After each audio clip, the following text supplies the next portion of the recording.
ఏం అనుకోను, నేను గోడకు కూడా ఆనుకోను తల్లి. ఓకే, కాస్త తమాషగా మాట్లాడుకుంటూ ఉండాలి. ఓకే, ఇంత హ్యాపీగా నవ్వుతూ ఉండండి, అంతే చాలు. హలో, నిశ్శబ్దంలోకి వెళ్ళాలి. వాళ్ళ వాళ్ళ వాళ్ళ వాళ్ళ నిశ్శబ్దంలోకి వెళ్ళి వాళ్ళ శబ్దం వినాలి. అంటే లోపల ఉండేటటువంటి మహా చైతన్యం యొక్క మాటలు వినాలి. ఆ మాటలు వినాలంటే ఈ మనసు శూన్యం కావాలి. అట్లా ఆ మనసు ఓపెన్ కావాలి, ఈ మనసు శూన్యం కావాలి. Hello my dear okay, start. Hello my dear friends and masters, welcome back to our channel oneness vegetarianism. నా పేరు స్వప్నేశ్వరి. ముందుగా మనందరి గురువు అయిన డాక్టర్ బ్రహ్మర్షి పితామహ పత్రి సారికి నా యొక్క అనంతకోటి ఆత్మ ప్రణామాలు.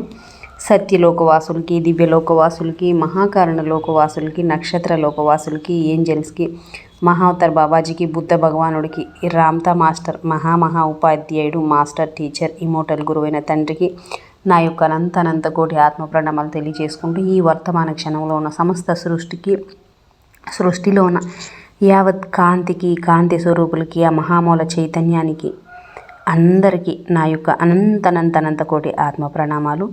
Thank you so much. Thank you masters. అయితే ఇప్పుడు మన ముందుకు వస్తున్న మాస్టర్ లక్ష్మి మేడంకి సాదరంగా వెల్కమ్ చేద్దాం. Madam, welcome madam, welcome to our session madam. Over to you madam, Lakshmi madam. Thank you madam, thank you. నాకు జన్మనిచ్చిన నా తల్లిదండ్రులకి ఆత్మప్రణామాలు, కృతజ్ఞతలు.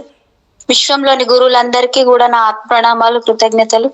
నాకు ధ్యానాన్ని, జ్ఞానాన్ని ప్రసాదించిన వంశీ కిరణ్ మాస్టర్ గారికి నా ఆత్మప్రణామాలు, కృతజ్ఞతలు. బ్రహ్మర్షి పితామహ పత్రి మాస్టర్ గారికి మరియు రామ్తా మాస్టర్ గారికి నా శతకోటి ఆత్మ ప్రణామాలు, కృతజ్ఞతలు. స్వప్నేశ్వర్ మేడం గారికి నా ఆత్మ ప్రణామాలు, కృతజ్ఞతలు. అవకాశం ఇచ్చినందుకు oneness vegetarianism channel creator young lady, thank you madam, thank you very much. ఆత్మ ప్రణామాలు, కృతజ్ఞతలు. మీకు ఎంత చెప్పినా తక్కువే. విశ్వంలోని ప్రస్తుత వర్తమాన క్షణానికి మరియు నా స్వయానికి, ఈ వర్తమాన క్షణంలోని సమస్త ప్రాణకోటికి కూడా ఆత్మ ప్రణామాలు, కృతజ్ఞతలు. విశ్వానికి నేను ఎల్లప్పుడూ కృతజ్ఞతా భద్రాలని ఉంటాను. Thank you universe, thank you very much. ఇక్కడున్న గ్రూప్ లో ఉన్న సభ్యులందరికీ కూడా నా ఆత్మ ప్రణామాలు, కృతజ్ఞతలు madam. Thank you madam.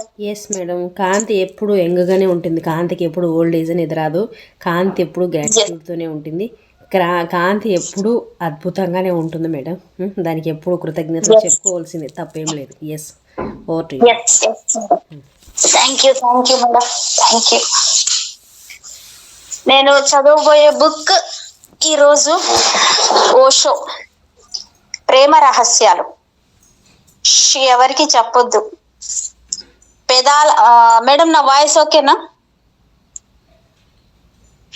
Okay అమ్మా, పర్ఫెక్ట్ ఉంది, చదువు తల్లి. Yes sir. Thank you sir, thank you very much. మా క్యాట్ బాయ్స్ కూడా థ్యాంక్ యూ చెప్తున్నాను. Raja, Rani, Bunny, Binnu, thank you.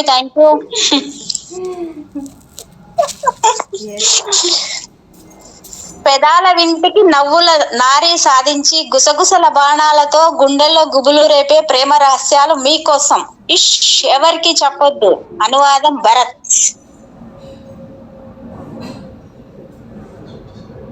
అక్షరం అమృతమైతే మాట మంత్రమవుతుంది.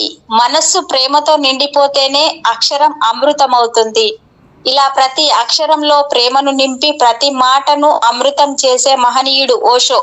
ఆ ప్రేమామృత సాగరంలోని ఓ తేనె తుషారమే ఈ పుస్తకం. అంటే అనువాదం చేసిన అతను భరత్. మాస్టర్ కి కూడా, ఓషో గారికి మరియు భరత్ గారికి కూడా శతకోటి ఆత్మప్రణామాలు, కృతజ్ఞతలు. ఈ బుక్ లో ఉన్నది, ఇందులో ఏంటంటే ప్రేమ, ద్వేషం,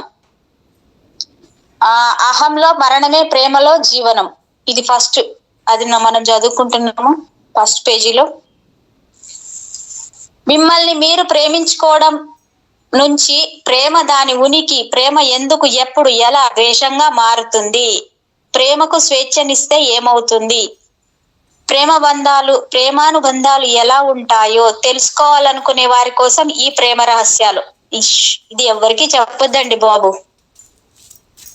ఎవరు వినట్లేదు కూడా, ఎవరికి వినపడదు, చెప్పండి. ఓకే, ఇది నా లవ్ లవ్ లవ్ అనేది నాకు కొంచెం ఎక్కువ కనెక్ట్ అవుతుంది మేడం, ఎందుకో తెలియదు, నా ముందుకు వచ్చింది book. Okay, thank you master, thank you madam, thank you very much. ప్రేమ ద్వేషము. స్త్రీలు తమ భర్తలకు సహాయపడ్డారు, తమ గురించి తాము ఎప్పుడు ఆలోచించకుండా తమ మొత్తం జీవితాలని త్యాగం చేశారు. తమ ప్రేమికుల పట్ల వారి అంకితాభావం, ఆరాధన సంపూర్ణమైనవి. ఈ పూర్ణత్వంలోనే వారు తమ ప్రేమికులు సాధించిన దానికన్నా ముందుగానే ఫలితాన్ని సాధించారు. పురుషులు మరో దారిలో కూడా స్త్రీల సహాయాన్ని పొందుతూ వస్తున్నారు. స్త్రీ ఎంత పీడగా తయారైందంటే ఆమె వల్ల పురుషుడు జ్ఞానోదయం గురించి ఆలోచించడం మొదలుపెట్టాడు. అది స్త్రీల నుంచి పలాయనం. కానీ ఈ రకంగా అయినా పురుషుడు స్త్రీకి సహాయపడలేదు. ఎందుకంటే ఈ ప్రపంచాన్ని పరిత్యజించాలనే ఆలోచించేంత ఎక్కువ సమస్యను పురుషుడు స్త్రీలకు కలిగించలేదు. కానీ ఈ పలాయనవాదులు విలువైన దాన్ని దేన్ని సాధించలేకపోయారు. పలాయనం ద్వారా, భయము ద్వారా సత్యాన్ని గాని ప్రేమను గాని పొందలేరు. తప్పుగానో ఒప్పుగానో పురుషులు ఖచ్చితంగా స్త్రీ సహాయాన్ని పొందిన వారే. ఒప్పుగా అతి తక్కువ సార్లు, తప్పుగా చాలా సార్లు స్త్రీలు పురుషుని జ్ఞానోదయం వైపు పురిగొల్పారు. ఓకే, అహంలో మరణమే, ప్రేమలో జీవనం. ప్రియతమ ఓషో, ప్రేమిస్తున్నప్పుడు మరణిస్తున్నట్లుగా ఎందుకు అనిపిస్తుంది? ప్రేమే మరణం. కానీ నిజానికి ఇప్పటి వరకు ప్రేమలో మరణించిన వారు ఎవరూ లేరు. ఆ మరణించేది అవాస్తవమైన తాను, అహం అనే భావన. కాబట్టి ప్రేమే మరణం. అది ఆత్మహత్య, అది ప్రమాదకరం. అందుకే లక్షలాది ప్రజానీకం ప్రేమకు వ్యతిరేకంగా ఉండాలని నిర్ణయించుకున్నారు. వారు ప్రేమరహిత జీవితాన్నే జీవిస్తారు. వారు అహానికి అనుకూలంగా నిర్ణయించుకున్నారు. కానీ అహం అబద్ధం అయితే మీరు అబద్ధాన్ని పట్టుకొని వేలాడుతూ ఉండగలరు. కానీ అబద్ధం ఎప్పటికీ నిజం కాదు. కాబట్టి అహంకార జీవితం ఎప్పుడూ అభద్రతతోనే ఉంటుంది. అవాస్తవమైన దాన్ని మీరు ఎలా వాస్తవం చేయగలరు? అది ఎప్పుడూ అదృశ్యమవుతూనే ఉంటుంది. మీరు దాన్ని పట్టుకొని వేలాడాలి. మళ్ళీ మళ్ళీ నిరంతరాయంగా మీరు దాన్ని సృష్టిస్తూనే ఉండాలి. అదొక ఆత్మవంచన. అది దుఃఖాన్ని సృష్టిస్తుంది. అవాస్తవం దుఃఖహేతు, వాస్తవమే పరమానందం, సచ్చితానందం. సత్యం అంటే ఆనందం, సత్యం అంటే ఎరుక, సత్ అంటే సత్యము, చిత్ అంటే చైతన్యము, ఆనంద్ అంటే ఆనందము. ఈ మూడు సత్యం యొక్క గుణాలు. అందుకే అది చాలా అప్రమత్తంగా, మహాదానందంగా ఉంటుంది. ప్రేమ రహస్యాలు. అవాస్తవమే దుఃఖం. నరకం అనేది లేదు, కానీ మీరు దాన్ని సృష్టించుకుంటారు. స్వర్గం అనేది ఉంది, కానీ దాన్ని మీరు అంగీకరించరు. మీరు ఎక్కడైతే వాస్తవంగా ఉంటారో అదే స్వర్గం, కానీ మీరు అందులోకి వెళ్లేంత ధైర్యవంతులు కారు. నరకం మీ వ్యక్తిగత సృష్టి. అది మీ సృష్టి కాబట్టే మీరు దాన్ని పట్టుకొని వేలాడతారు. మనిషి దేవుడిని ఎప్పుడూ వదల్లేదు, అయినా ఇంకా అవస్థ పడుతున్నాడు. ఎందుకంటే అతను తన చుట్టూ చిన్న నరకాన్ని సృష్టించుకున్నాడు. స్వర్గాన్ని సృష్టించక్కర్లేదు, అది సిద్ధంగానే ఉంది. మీరు విశ్రాంతిగా దాన్ని అనుభవించాలి. నరకాన్ని మాత్రమే సృష్టించవలసిందే. జీవితాన్ని హాయిగా స్వీకరించండి. దేన్ని సృష్టించక్కర్లేదు, దేన్ని రక్షించక్కర్లేదు, దేన్ని పట్టుకొని వేలాడక్కర్లేదు. మీరు దేన్ని పట్టుకొని వేలాడినా వేలాడకపోయినా ఉండేది ఎలాగో ఉంటుంది, లేనిది ఎలాగో ఉండదు. అన్నది ఉన్నట్లే, లేనిది లేనట్లే. ఉన్నది ఉన్నట్లే, లేనిది లేనట్లే. ప్రేమిస్తున్నప్పుడు మరణిస్తున్నట్లుగా ఎందుకు అనిపిస్తుంది అని నువ్వు అడిగావు. ఎందుకంటే అహం, అవాస్తవాలు మరణిస్తున్నాయి. ప్రేమ వాస్తవానికి ద్వారాలు తెరుస్తుంది. ఆ ఆలయానికి ప్రేమే ముఖద్వారం. ప్రేమ మిమ్మల్ని దైవం వైపు మళ్ళిస్తుంది. అది మహాదానందాన్ని తెస్తుంది. కానీ అదే సమయంలో అది పెద్ద భయాన్ని కూడా తెస్తుంది. మీ అహం అదృశ్యమవుతుంది. మరి మీరేం అహంలో చాలా మదుపు చేశారు. మీరు దానికోసమే జీవించారు. మీరు దాన్నే బోధించారు. మీరు దానికి బద్దులైపోయారు. మీ తల్లిదండ్రులు, మీ రాజకీయ నాయకులు, మీ మతాచార్యులు, మీ చదువు, మీ పాఠశాల, మీ ఉన్నత పాఠశాల, విశ్వవిద్యాలయాలు ఇవన్నీ మీలో అహాన్ని, అత్యాశను సృష్టిస్తున్నాయి. అవి అత్యాశను సృష్టించే కర్మాగారాలు. అత్యాశలకు బలైపోయిన మీరు ఏదో ఒక రోజు మీ అహం బోనులో చిక్కుకున్న అవిటివాణిగా మిమ్మల్ని మీరు గుర్తించి చాలా బాధపడతారు. అదే విలువైనదని మీ జీవితం అంతా మీకు బోధించారు. అందుకే మీరు దానికే వేలాడతారు. మీరు బాధపడతారు, అయినా మీరు దానికే వేలాడతారు.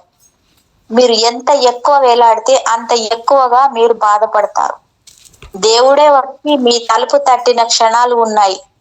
ప్రేమంటే అదే. దేవుడు మీ తలుపు తడుతున్నాడు. ఒక స్త్రీలా, ఒక పురుషునిలా, ఒక పిల్లాడిలా, ఒక ప్రేమలా, ఒక పువ్వులా, సూర్యోదయ సూర్యాస్తమయాల్లా కావచ్చు. దేవుడు అనేక వేల దారుల్లో మిమ్మల్ని స్పృశించగలడు. కానీ దేవుడు ఎక్కడ స్పృశించినా మీరు భయపడతారు. మతాచార్యుడు, రాజకీయవేత్త, తల్లిదండ్రులు, ఇంకా సృష్టించుకున్న అహం వీటన్నింటినీ పణంగా పెట్టారు. అహం తాను చనిపోతున్నట్లుగా భావించడం ప్రారంభిస్తుంది. సారీ. మీరు వెనక్కి లాగి పట్టుకుంటారు. మీరు మీ కళ్ళను, మీ చెవులను మూసేస్తారు. దేవుడు మీ తలుపు తట్టిన శబ్దాన్ని మీరు వినకుండా మీరు మీ కలుగులోకి వెళ్ళిపోయి మీ తలుపులన్నీ మూసేసి అదృశ్యమైపోతారు.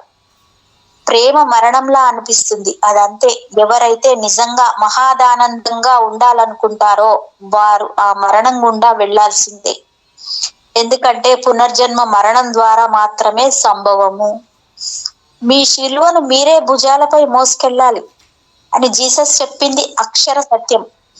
మీరు మరణించే తీరాలి. మీరు తిరిగి జన్మించకపోతే నా రాజ్యాన్ని, నేను మీకు బోధించే వాటిని మీరు చూడరు కదా. ఇంకా అతను అంటాడు ప్రేమే దైవం అని. అతను చెప్పేది సత్యమే. ఎందుకంటే ప్రేమే ఆలయ ముఖద్వారం. ప్రేమలో మరణించు, అహంలో జీవించే దానికన్నా అది ఎంతో అందమైంది, పరమ సత్యమైంది. అహంలో జీవనం, ప్రేమలో మరణం. అహంలో మరణం, ప్రేమలో జీవనం. గుర్తుంచుకోండి. మీరు అహాన్ని ఎంచుకున్నప్పుడల్లా అసలైన మృత్యువును మీరు ఎంచుకుంటున్నారు. ఎందుకంటే అది ప్రేమలో మరణం. మీరు ప్రేమను ఎంచుకున్నప్పుడల్లా అవాస్తవమైన మరణాన్ని మాత్రమే మీరు ఎంచుకుంటున్నారు. ఎందుకంటే అహంలో మరణించేందుకు మీరు ఏమీ కోల్పోవట్లేదు. అసలు అది నుంచే మీకు ఏమీ లేదు. అలాంటప్పుడు మీకు భయం దేనికి? ఎవరు మరణించబోతున్నారు? మరణించేందుకు ఎవరూ లేరు. మీరు ఎవరిని పట్టుకొని వేలాడుతున్నారు? మీరు ఎవరిని సురక్షితంగా ఉంచాలనుకుంటున్నారు? రక్షణ కవచంలా ఉండి మీరు ఎవరిని కాపాడాలనుకుంటున్నారు? ఎవరూ లేరు. ఉత్త ఖాళీ మాత్రమే. శూన్యం, పరమశూన్యం. ఆ శూన్యాన్ని అంగీకరించండి. అప్పుడు భయం అదృశ్యమవుతుంది. దేదీప్యమానంగా వెలుగుతున్న ప్రేమ జ్వాల మీ కంట పడగానే మీరు అందులోకి దూకండి. అప్పుడు మీరు అసత్యమైన వాటిని కోల్పోయి వాస్తవమైన వాటిని పొందుతారు. మీరు కలలను పోగొట్టుకుంటారు, అలాగే అత్యున్నతమైన దాన్ని మీరు పొందుతారు. లేని దాన్ని దేన్నో మీరు కోల్పోతారు, అలాగే ఎప్పుడు ఉండేదాన్ని దేన్నో మీరు పొందుతారు. Take it easy. సంపుటి 1 అధ్యాయం 2. వృద్ధాప్యం ఒక నూతన ప్రారంభం. ప్రియతమ ఓషో, సచేతన ప్రేమ గురించి దయచేసి ప్రసంగించండి. ఈ ప్రశ్న సచేతన ప్రేమ గురించి మాత్రమే కాదు, చైతన్యమే మౌలికమైన విషయం. ఎవరైతే వాస్తవంగా ప్రేమించగలడో వాడు ప్రేమలో ఉండగలడు. ఎవడైతే ప్రేమలో ఉండగలడో వాడు ప్రేమను సాధించగలడు. ఎవరైతే ప్రేమను సాధిస్తారో వాడే ప్రేమ అవుతాడు. సచేతనమైన వ్యక్తి అన్నింటినీ ఎరుకతోనే చేస్తాడు. ప్రేమ లేదా చిత్రలేఖనం లేదా నృత్యం చేయడము లేదా ఒక కప్పు టీ తయారు చేయడం, ఇలా మీరు చేసే పనులన్నింటిపైన అచేతనత్వం ఎలాగైతే వ్యాపించి ఉంటుందో అలాగే చైతన్యం కూడా వ్యాపించి ఉంటుంది. మొత్తం సమస్యను సచేతనం, అచేతనం అనే 2 పదాల్లోకి తగ్గించాలి. ప్రేమ ఒక మంచి ఉదాహరణ. మేము ప్రేమిస్తున్నాం అని ప్రజలు అంటారు, కానీ వారు ఏమంటున్నారో వారి ఉద్దేశం ఏంటో వారికి తెలియదు. ఎందుకంటే ఒక కారును ప్రేమిస్తారు, ఒక స్త్రీని ప్రేమిస్తారు, ఒక ప్రత్యేక రకమైన సిగరెట్ ను ప్రేమిస్తారు, ఫుట్బాల్ పోటీలను ప్రేమిస్తారు. ప్రేమ గురించి వారి ఉద్దేశం ఏమిటో అంచనా వేయడం చాలా కష్టం. అచేతన ప్రేమ ఆపుకోలేని దాని వైపు లాగే ఒక అయస్కాంతం ఆకర్షణ మాత్రమే. మీరు ప్రేమ దిశగా వెళ్ళక్కర్లేదు, మీరు ఆకర్షణ దిశగా వెళ్తున్నారు. అలా మీరు త్వరగా నిద్రలోకి జారుకుంటారు. మీరు మీ జీవిత కాలం అంతా నిద్రా సంచారులుగా ప్రవర్తిస్తున్నారు. గాఢ నిద్రలో కూడా లేచి ఏవేవో పనులు చేసి మళ్ళీ వెళ్లి పడుకునేవారు చాలా మంది ఉన్నారు. వారు లేస్తారు కానీ మెలకువగా ఉండరు. ఉదయం లేవగానే రాత్రి వారు ఏం చేశారో వారికి జ్ఞాపకం ఉండదు. మీ జీవితంలో ఒక నిమిషం పూర్తి ప్రేమతో నిండి ఉంటుంది, మరు నిమిషం ఆ ప్రేమ అంతా అదృశ్యం అవుతుంది. అంతేకాదు, అది ద్వేషంగా కూడా మారగలదు. ఒక వ్యక్తి కోసం మరణించేందుకు కూడా సిద్ధపడ్డ మీరు మరుక్షణంలో అతనిని చంపగలరు కూడా. జ్ఞానోదయం పొందిన వారి ఉద్దేశం ప్రకారం మొత్తము మానవాళి గాఢ నిద్రలో నిద్ర సంచారులుగా ఉంది. అది జరిగిపోతున్నాయి, కానీ చేసేవారు మీరు కాదు. ఎందుకంటే మీరు ఏదైనా చేసేందుకు చాలినంత చైతన్యవంతులు కారు. మీరు ప్రేమలో పడ్డాక అది పూర్తి తెలివితో తీసుకున్న నిర్ణయం అని మీరు చెప్పలేరు. ఒకవేళ ఆమె జుట్టు మీ తల్లి జుట్టులాగే ఉండొచ్చు. ప్రతి మగపిల్లవాడు తన తల్లిని ప్రేమిస్తాడు, ఆమె అతని మొదటి ప్రేమ వస్తువు. ప్రతి ఆడపిల్ల తన తండ్రిని ప్రేమిస్తుంది, అతనే ఆమె మొదటి ప్రేమ వస్తువు. మెల్లిమెల్లిగా తల్లిదండ్రులు వారిపై గాఢ ముద్రలు అవుతారు. తల్లి మగవాడి పైన, తండ్రి ఆడపిల్ల పైన గాఢ ముద్ర వేస్తారు. అబ్బాయి అమ్మాయితో ప్రేమలో పడ్డప్పుడు అతని అచేతన మనసు ఆమె అచ్చం మీ అమ్మలా ఉండాలి అని అతనికి సూచిస్తుంది. అయినా మీరు దాన్ని పట్టించుకోరు. కొంచెం దగ్గర పోలికలు ఉంటాయేమో కానీ అచ్చం మీ అమ్మలాగా ఎవరు ఉండరు. ఆమె నడక తీరు, ఆమె ముఖము, ఆమె కళ్ళు, ఆమె మాట్లాడే విధానం, వీటిలో ఏదైనా మీ అచేతనత్వంలో ఉన్న పాత రూపాన్ని గుర్తుకు తేవచ్చు. అమ్మాయికి అదే జరుగుతుంది. అతని నడక తీరు, అతని బూట్ల చప్పుడు ఆమెకు తన తండ్రిని జ్ఞాపకం చేస్తాయి. ఏ చిన్న విషయానైనా దాన్ని ప్రేరేపించగలదు. హఠాత్తుగా మీలో గొప్ప ప్రేమ ఉదయిస్తున్నట్లుగా మీరు అనుభూతి చెందుతారు, కానీ అది అసంపూర్ణం మాత్రమే. అది ఎక్కువ కాలం ఉండదు. ఒకవేళ మీరు ఎప్పటికీ కలుసుకోకపోతే మాత్రం అది చాలా కాలం ఉంటుంది. అందుకే మీరు ఇతర అంశాల గురించి ఎప్పటికీ తెలుసుకోలేరు. కాబట్టి ఎవరైతే ఎప్పటికీ కలుసుకోరో వారే ఈ ప్రపంచంలో విజయవంతమైన ప్రేమికులు. వారు చాలా అందమైన కాల్పనికమైన కథలను సృష్టిస్తారు. ఘర్షణలు, వేధింపులు, పొట్లాటలు ఉండవు. ఈమె నా కోసం జన్మించిన స్త్రీ కాదు, ఈమె కోసం జన్మించిన పురుషుడిని కాదు అని వారు ఎప్పుడూ తెలుసుకోలేరు. ఎందుకంటే దానిని తెలుసుకునేటంత దగ్గరగా వారు ఎప్పుడూ చేరుకోరు. కానీ దురదృష్టం కొద్దీ చాలా మంది ప్రేమికులు పెళ్లి చేసుకుంటారు. జీవితంలో చాలా దురదృష్టకరమైన దుర్ఘటన.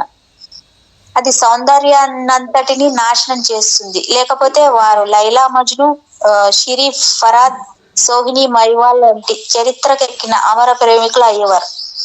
కానీ ఆ గొప్ప ప్రేమికులు ఎప్పుడూ కలుసుకోలేదు. బొంబాయిలో ఒక గది ఇంట్లో ఎప్పుడూ కలిసి జీవించలేరు. లేదు, ఒకసారి ఇద్దరు వ్యక్తులు కలిసి ఉంటే అప్పుడు వారి జీవితాలలోని ఇతర అంశాలు బయటపడతాయి. మీతో ఉన్న స్త్రీని మీరు పూర్తిగా తెలుసుకోవాలి, అలాగే తనతో ఉన్న పురుషుడి గురించి ఆమె పూర్తిగా తెలుసుకోవాలి. సమస్య అక్కడే ఉంది. ఎందుకంటే మీరు ప్రేమిస్తున్న అంశంతో మీరు ద్వేషిస్తున్న అంశాలను పోల్చి చూసినప్పుడు అది చాలా చిన్నదని మీరు నిదానంగా గ్రహిస్తారు. ఇప్పుడు జుట్టు రంగు గాని, ముఖం కానీ, కళ్ళు గాని ఏవి సహాయపడవు. పాశ్చాత్య దేశాల్లోని స్త్రీలు ప్లాస్టిక్ సర్జన్ తో తమ ముక్కులను సరిచేయించుకోవాలా అని నన్ను అడుగుతూ ఉండేవారు. ఎందుకంటే ఆమె ముక్కు యూదుల్లా ముక్కుల్లా ఉందని ఆమె భర్త ఎప్పుడు దాని గురించే మాట్లాడుతూ ఉంటాడు. యూదుల ముక్కుల్లా ఉందని ఆమె భర్త, అంటే అక్కడ పెద్దగా ఉందని అంటుంటేవాడంట. అతనేమో యూదులకు వ్యతిరేకి. ఆమె ముక్కును చూడగానే అతనికి ప్రేమంతా అదృశ్యం అవుతుంది. పాపం ఆమె తన ముక్కును చేయించుకోవడానికి సిద్ధమైంది. ఎందుకంటే వారి దాంపత్య జీవితం సరిగ్గా సాగట్లేదు. ఎవరి దాంపత్య జీవితం సరిగ్గా సాగట్లేదు, అది జరిగే పని కాదు. అనవసరంగా మీరు మీ ముక్కును హింసించవద్దు. అతను ఇంకోటి వెతుకుతాడు, అదొక సాకు మాత్రమే. ఇప్పుడు అతను తన ముక్కును సర్దుకోవచ్చు, కానీ ఒకవేళ మీరు దాన్ని సరిచేస్తే అతను మిమ్మల్ని చూసినప్పుడల్లా ఈ స్త్రీకి సరిచేయించుకున్న ముక్కు ఉందని, ఆ ముక్కు వెనుక ఆమె నిజంగానే యోధురాలని అతను అనుకుంటాడు. దానిని మర్చిపోవడం అతనికి చాలా కష్టం. పైగా మీ ముక్కు సరిచేయించుకోవడం కోసం అతని జేబు ఖాళీ అవుతుంది. దానిని అలాగే ఉండనియండి అని వారికి చెప్పాను. నిజానికి ప్రేమికులు అన్ని విధాలుగా ఒకరినొకరు ఇష్టపడాలి అనే తప్పుడు అభిప్రాయం శతాబ్దాల తరబడి పాతుకుపోయింది. అది అర్ధరహితం.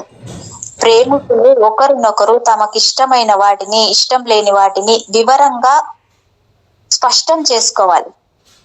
అప్పుడు ప్రతిరోజు వాటి గురించి కలహించుకునే అవసరం ఉండదు. ఎందుకంటే ఆ కలహం దేన్ని మార్చలేదు. ఒక రకమైన సహనము, సహజీవనంతో తమకు ఇష్టం లేని వాటిని కూడా అంగీకరించడం ఎలాగో వారు నేర్చుకోవాలి. ఎరుకలో లేని ప్రేమికుల కోసమే ఇది. సచేతన ప్రేమ అనేది పూర్తిగా భిన్నమైన విషయం. దానికి ప్రేమతో ఎలాంటి సంబంధం లేదు. దానికి ధ్యానంతో మాత్రం సంబంధం ఉంది. అది మిమ్మల్ని చైతన్యవంతునిగా చేస్తుంది.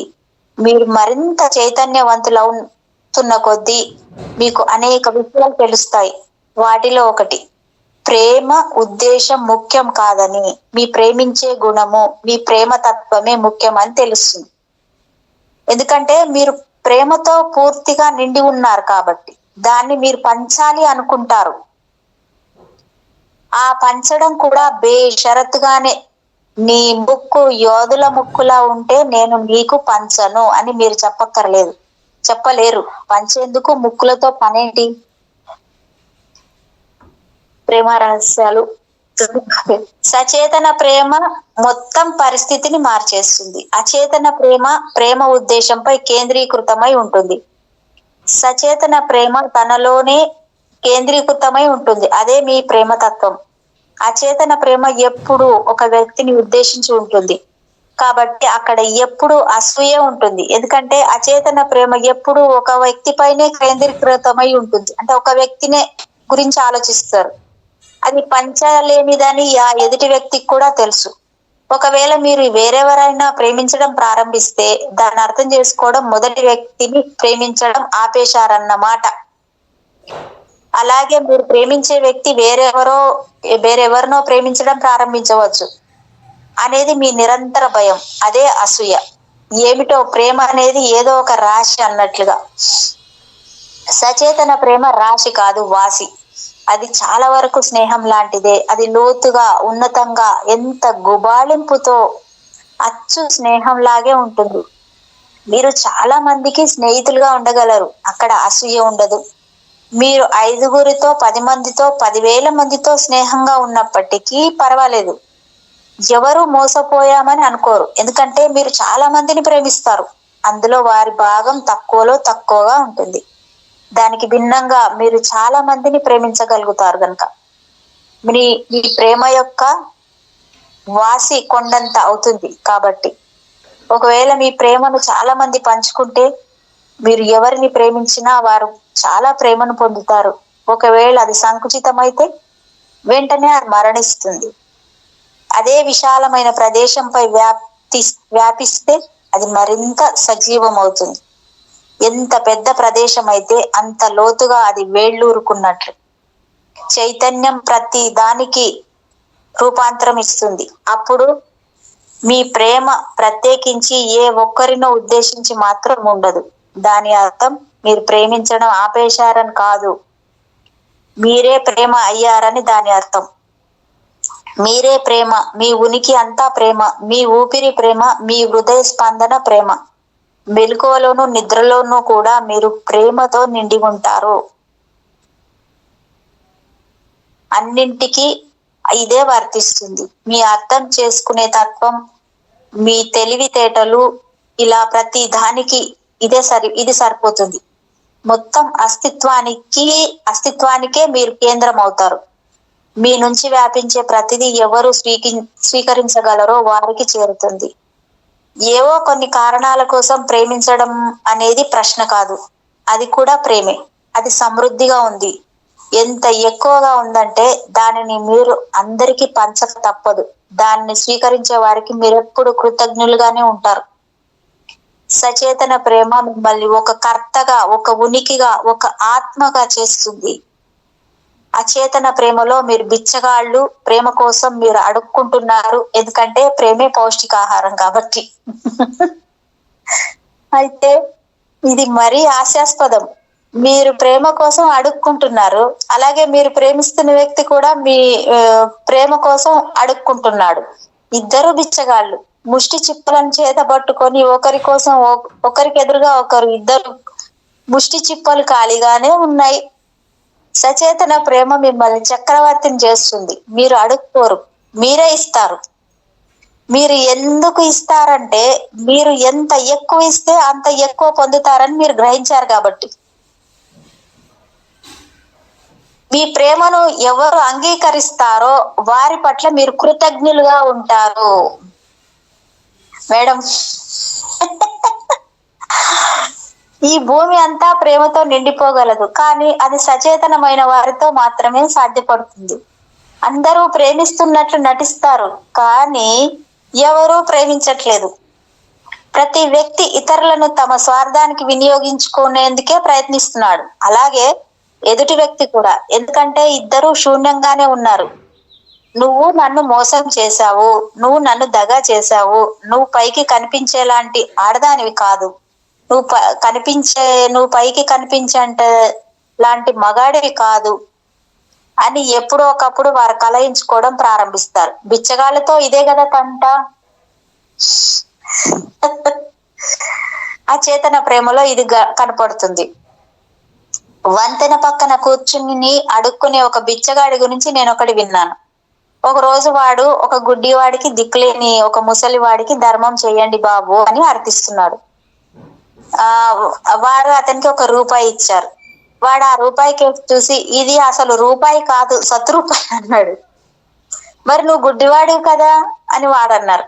నేను గుడ్డివాడిని కాదు, రోజు ఇక్కడ కూర్చొని అడుక్కునేవాడే గుడ్డివాడు. వాడు ఈ రోజు సినిమా చూసేందుకు వెళ్ళాడు. వాడు నా స్నేహితుడు. నేను ఊరికే వాడి స్థానంలో కూర్చున్నా అన్నాడు వారితో. కానీ అచేతన ప్రపంచంలో ఉన్న ప్రతి వ్యక్తి బిచ్చగాడే.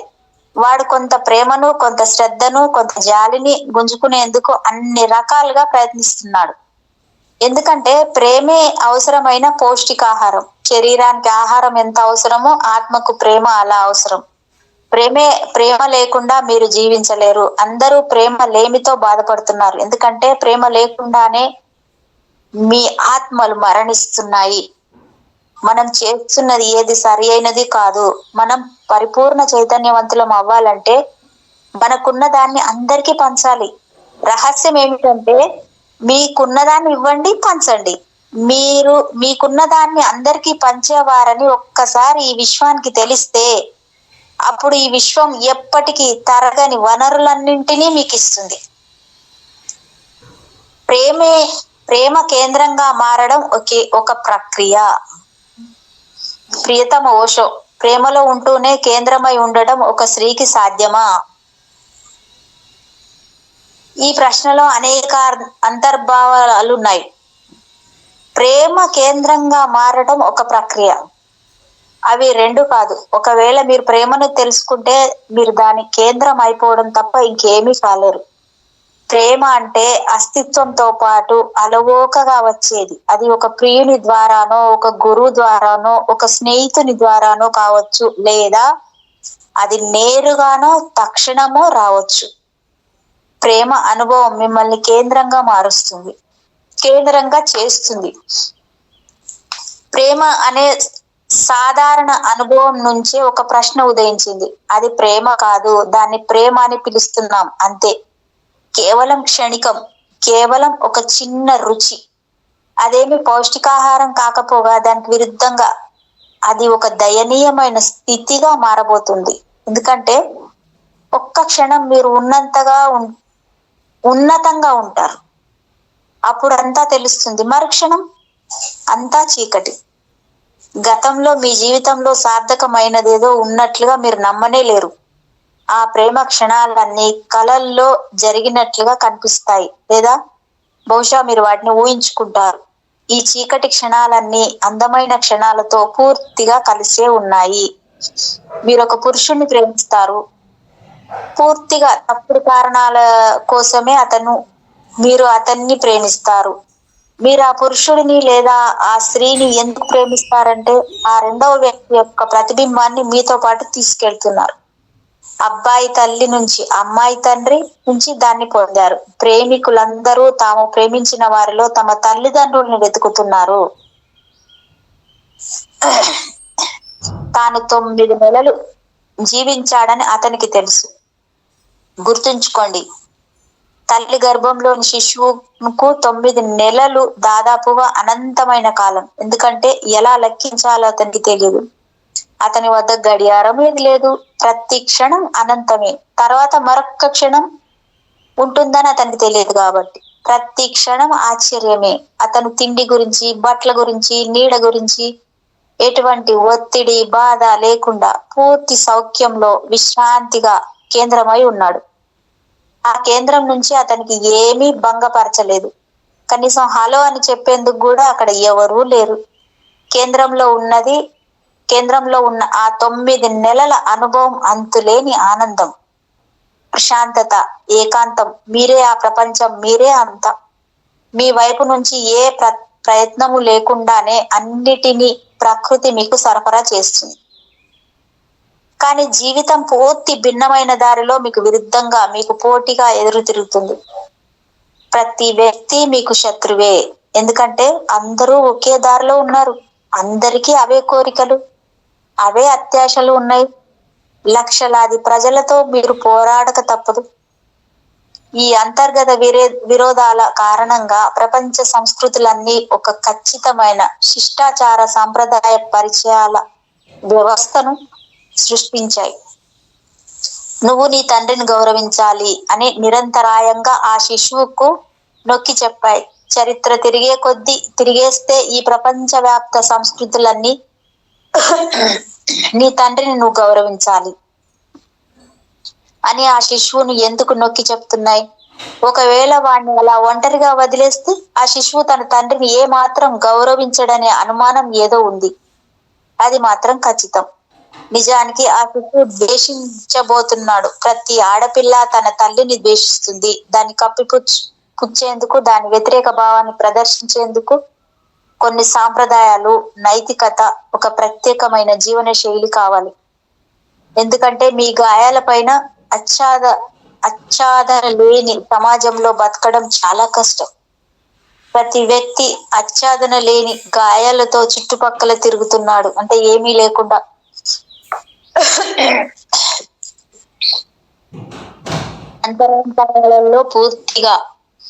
అంతరాంతరాలలో పరిస్థితి పూర్తిగా వ్యతిరేకం. ఈ సమాజం మిమ్మల్ని 2 విభాగాలుగా విభజించింది. గౌరవమంతా అవాస్తవ భాగానికే దక్కింది. ఎందుకంటే అవాస్తవాన్ని సమాజమే సృష్టిస్తుంది. వాస్తవ భాగం ఎప్పుడు ఎటువంటి గౌరవాన్ని నోచుకోలేదు. ఎందుకంటే వాస్తవం ప్రకృతి నుంచి వస్తుంది. అది సమాజము, సంస్కృతి లేదా నాగరికతల నియంత్రణ అధిగమించి ఉంటుంది. ప్రతి శిశువు అబద్ధాలతోనే ఉండేలా శిక్షణ ఇవ్వాలి. సమాజానికి లోబడి ఒక విధేయుడైన బానిసలా ఉండే విధంగా మలచాలి. సమాజాలన్నీ ప్రతి శిశువు నడ్డి విరిచేస్తున్నాయి. అందుకే వాడు వెన్నెముక లేని వాడుగా అవుతున్నాడు. వాడు గొంతెత్తి మాట్లాడలేడు, దేన్ని ప్రశ్నించలేడు. వాడి జీవితం కూడా వాడి సొంతం కాదు. వాడు ప్రేమిస్తాడు, కానీ వాడి ప్రేమ అబద్ధం. నీ తల్లిని నువ్వు ప్రేమించాలి, ఎందుకంటే ఆమె నీ తల్లి కాబట్టి అని అతి ప్రారంభం నుంచే వాడికి చెప్పడం జరిగింది. ఏమిటో తల్లిగా ఉండడం అనేది ఏదో ఒక ముఖ్యమైన గుణం అయినట్లు, అలాగే ఆమెను నువ్వు ప్రేమించి తీరాలి అనేది ఏదో ఒక బాధ్యత అయినట్లు. కానీ తల్లిని ప్రేమించాలి అనేది అందరూ అంగీకరించిన విషయం. నేను నొక్కి చెప్పేది ఏమిటంటే తల్లి ప్రేమాస్పదంగా ఉండాలి. ప్రేమ దానంతట అది సంభవించేంత వరకు ఫలానా వాళ్ళని ప్రేమించు అని ఏ పిల్లివాడికి చెప్పకూడదు. అవును, తండ్రి, కుటుంబము ఇవేమి చెప్పకుండానే ఒక వ్యక్తిగత సామాజిక వాతావరణాన్ని తల్లి సృష్టించగలదు. అలాగే ఆమె సంపూర్ణమైన శక్తిని ఉత్పత్తి చేయగలదు. మీ ప్రేమ శక్తుల్ని ప్రేరేపించగలదు. కానీ ప్రేమ అనేది ఒక కర్తవ్యం అని ఎప్పుడు ఎవరితోనూ చెప్పకండి. ప్రేమ కర్తవ్యం కాదు. మీరు ప్రేమించలేనప్పుడు సమాజం కర్తవ్యాలను సరఫరా చేస్తూనే ఉంటుంది. అది ప్రేమలా కనిపించకపోవచ్చు, కానీ దాని లోపల ప్రేమించడం అనేది ఉండదు. దాని భిన్నంగా ఒక సామాజిక మర్యాద మాత్రమే. మీరు ఆ సామాజిక మర్యాదలకు ఎంతగా ఇమిడిపోతారంటే మీ జీవితంలో కొన్ని విషయాలు సంభవించేందుకు ఎదురు చూస్తున్నాయి అన్న సంగతి మీరు మర్చిపోతారు. మీరు ఎంతగా నిండిపోయారంటే మీలో ప్రేమ వికసించేందుకు స్థలాన్ని ఇవ్వలేనంతగా. అందువల్ల ప్రేమ కేంద్రంగా మారడం ఒకటేనన్న విషయం మీకు తెలియదు. ప్రతి ప్రేమ వ్యవహారం రెండవ వ్యక్తి వల్లే విషాదాంతం అవుతుంది. భారతీయ స్పష్టంగా అనిపిస్తుంది. భారతదేశంలో తప్ప ఇతర దేశాలన్నింటిలో విషాదాంతాలున్నాయి. అందమైన కథలు, నవలలు, కల్పిత కథలు, కానీ భారతదేశంలో అవి కనిపించవు. కారణం ఏమిటంటే భారత భూమి ఇతర భూభాగాల కన్నా అతి ప్రాచీనమైంది. అది చాలా విషయాలను అనుభవంతో తెలుసుకుంది. వాటిలో ఒకటి, ఏదైతే అలా ఉండకూడదో దాని గురించి మాట్లాడకూడదు. అందుకే విషాదాంతాలు ఉండకూడదు అని చెప్పాను. వారి తర్కం అర్థం చేసుకోవచ్చు. ఒకవేళ జీవితం అన్ని చోట్ల సుఖాంతంగానే ఉందని మనిషి భావిస్తుంటే అతను తనని తాను మోసగించుకోవడం కొనసాగించే అవకాశం ఉంది. అతను తన సమస్యలకు ఎప్పుడు ఎవరికి చెప్పకపోవచ్చు. ఎందుకంటే ఎవరికి సమస్యలు లేవని అతను అనుకుంటాడు. తాను ఇతరులకు బఫూన్లా మారడం ఎందుకు? మీలో ఏదైనా లోపం ఉందా?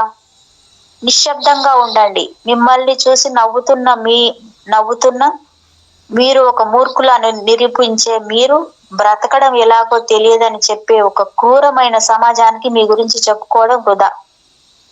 మీరు ఎలా జీవించాలో తెలియదు, కానీ అంత తేలిక కాదు.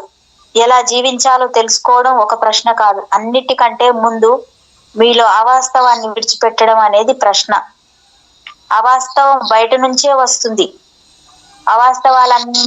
అంతటిని విడిచిపెట్టి ఎప్పుడైతే మీరు ఈ అస్తిత్వం పూర్తిగా దిగంబరులు అవుతారో అప్పుడే వాస్తవం మీలో ఎదగడం ప్రారంభిస్తుంది. వాస్తవం ఎదిగేందుకు, వికసించేందుకు, మిమ్మల్ని తుది పరమార్థానికి, జీవిత సత్యానికి దగ్గరకు తెచ్చేందుకు ఇదే అనుకూలమైన స్థితి. మీరు గుర్తుంచుకోవాలి, మీరు కేంద్రంగా మారడం నుంచైనా ప్రారంభించవచ్చు, లేదా మీరు ప్రేమ నుంచైనా ప్రారంభించవచ్చు. మీ ప్రేమ ఎలాంటి అసూయ, ఎలాంటి షరతులు లేకుండా ఉన్న క్షణంలో కేవలం హృదయ నాట్యాన్ని పంచుకోవడంగా ఉన్నప్పుడు మీరు కేంద్రంగా మారడాన్ని అనుభూతి చెందుతారు. అవి ఒకే నాణ్యానికి రెండు పార్శ్వాలు. కేంద్రంగా మారడం చాలా తెలివైన శాస్త్రీయమైన పద్ధతి. ప్రేమకు మీలో మీ హృదయం అనే భిన్నమైన మూలం ఉంది. అది చాలా కవితాత్మకమైనది, సౌందర్యాత్మకమైనది, సున్నితమైనది, ఎంతో స్త్రీతత్వంతో కూడుకున్నది, ఎంతో సొగసైనది కూడా. అది కేంద్రంగా మారటం కన్నా సులభమైనది. నా సలహా ఏమిటంటే ముందు ప్రేమకు సంబంధించిన అవాస్తవ అభిప్రాయాలన్నింటినీ విడిచిపెట్టండి. వాస్తవమైన దాన్ని మీలో ఎదగనివ్వండి. అప్పుడు కేంద్రంగా మారడం వస్తుంది, జ్ఞానోదయం అవుతుంది. ఒకవేళ ప్రేమతో ప్రారంభించడం మీకు కష్టం అనిపిస్తే నిరుత్సాహపడకండి. మీరు కేంద్రంగా మారడం చాలా నేరుగా ముందుకు వెళ్ళొచ్చు. దాన్నే మీరు ధ్యానం, ఎరుక అనవచ్చు. కానీ ప్రతి సందర్భంలోనూ అంతిమ ఫలితం అదే. మీరు కేంద్రం అయిపోయి ప్రేమతో పొంగి పొర్లుతూ ఉంటారు. సెర్మన్స్ ఇన్ స్టోన్స్, అధ్యాయం 7.